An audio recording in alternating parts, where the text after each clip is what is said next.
But what you have done is you have taken a look at how this administration, when it came in, much ballyhooed, this is going to be the most transparent administration in history. And yet you detail extensively exactly how they're, going around the rules so that we never see what they're talking about.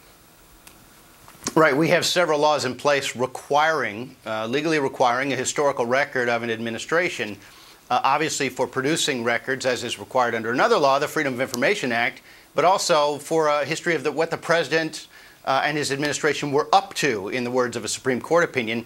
And they have been going around, let's see, they have moved much of the government off to privately owned computer servers, presumably free from prying taxpayer eyes. They've conducted the sleazier aspects of the administration, in my opinion, on AOL and Gmail. They are systematically destroying some records, I have found. I even have an affidavit from a particularly politicized agency admitting to this, destroying all records, all trace of a record by using outside computers.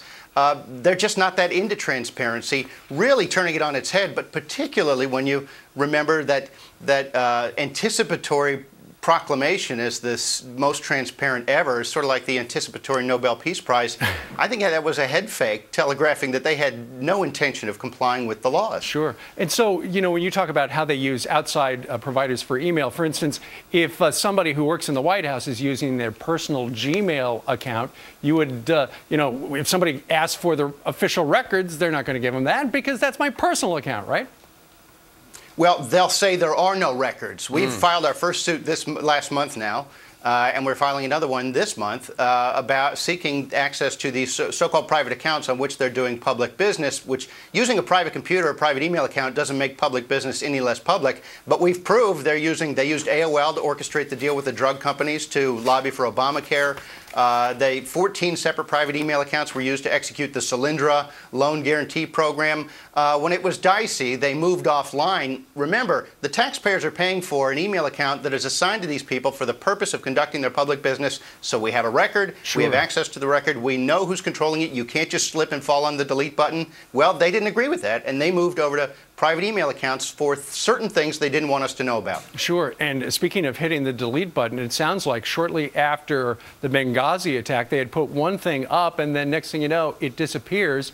Here's a full screen of what they had put out on their website.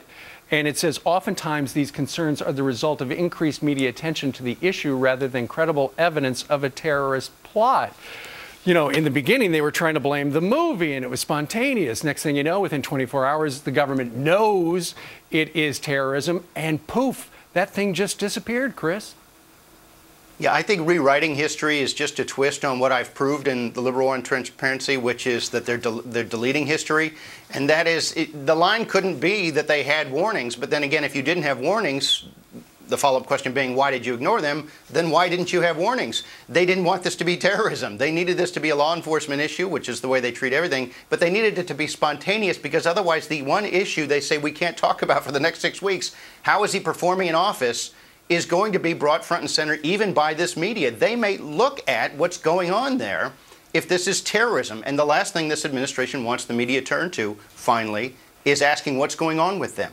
Sure, but you know how the mainstream media works. If folks in the White House are saying, look, there's no story there, 90% of the mainstream media doesn't even look at this.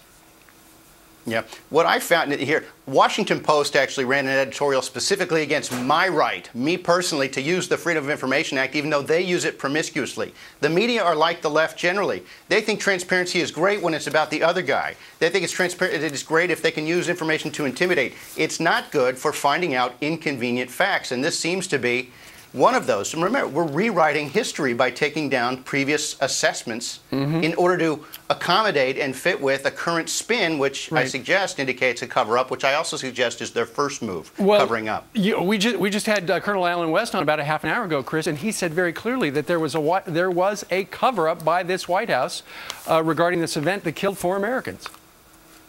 Well, again, it's very important to note, this would be the rule. This is not an exception. I've proved they've been doing this. When you saw the president demanding an exemption from the Presidential Records Act for his BlackBerry 4 years ago, right, that should have been a flag. They're not into transparency beyond it being a talking point. By destroying records generally, and I show there's a cyber bonfire going on in this administration, they're covering up. When it was their most important issue right now is getting reelected, they can't discuss his performance in office. Of course they were going to lapse into their first move, I've proved, which is to cover up. Well, you can read all about it in his new book that comes out tomorrow. You can order it right now. It's called The Liberal War on Transparency. Chris Horner, longtime friend of this program. Chris, thanks very much for joining us live. Thank you, sir.